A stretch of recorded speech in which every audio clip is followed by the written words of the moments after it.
जहाँ स्टेटमेंट बापा देइचंती जे जदि 6 मास पूर्व से एफआईआर को गुरुत्व दे प्रशासन पुलिस आर तदंत कर निश्चिंत भाव में गोटे अमूल्य जीवन रक्षा हो जाता। जे शारीरिक निर्यातना पाई बारंबार ता उपरे मानसिक निर्यातना दिया जाउथिला। अभियुक्त जे भी होना कहीं यही घटना पाई निर्यातना देउथिला एक कथा तो स्पष्ट। पुलिस तार ड्यूटी सठिक भाबे माने तुले नाही, तेणुकरी गृह विभाग कोठी ना कोठी अचल होईछि। गृह विभाग उपरे अनेक प्रश्नवाची सृष्टि होछि। बहुत दुखर कथा गोटे शोकाकुल परिवेश अंचल रे से मृत युवती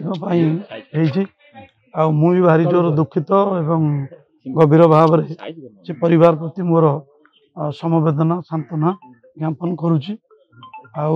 दृढ़ भाव निंदा करुच्ची जहाँ स्टेटमेंट बापा देइचंती जे जदि 6 मास पूर्व से एफआईआर को गुरुत्व दे प्रशासन पुलिस आर तदंत कर निश्चिंत भाव में गोटे अमूल्य जीवन रक्षा हो जाता।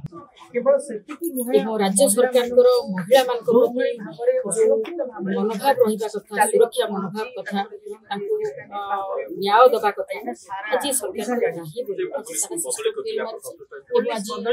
पुलिस आभिमुख्य आप सौम्याश्री कथा बड़ंगा केस सब ये कथा समस्त पीसी सभापति निर्देश में फैक्ट फाइंडिंग कमिटी आसला।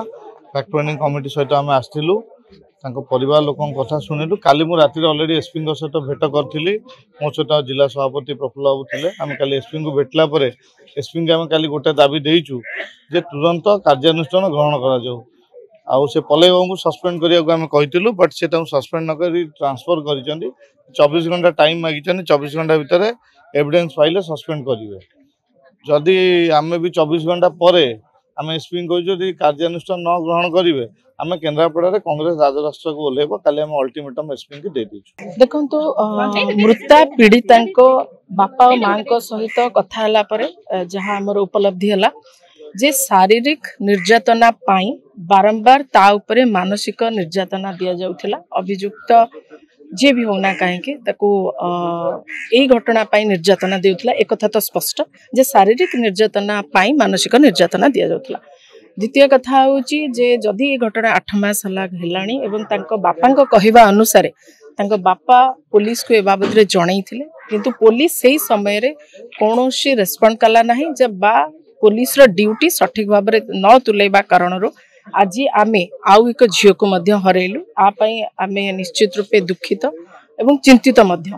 द्वितीय कथा होची जे पुलिस तार ड्यूटी सठिक भाव माने तुले नाही, तेणुकरी गृह विभाग कोठी ना कोठी अचल होईछि। गृह विभाग उपरे अनेक प्रश्नवाची सृष्टि होछि एवं सीधा सड़क गृह विभाग मंत्री मुख्यमंत्री आर नैतिकता दृष्टि इस्तीफा दबार आवश्यकता रही। प्रभाती परिडा जेहेतु महिला शिशु विकास मंत्री अच्छा एवं प्रत्येक दिन यही घटना मान घटुची। चर्चित घटना 2टी घटना घटी आपण मैंने बेस अवगत अच्छा।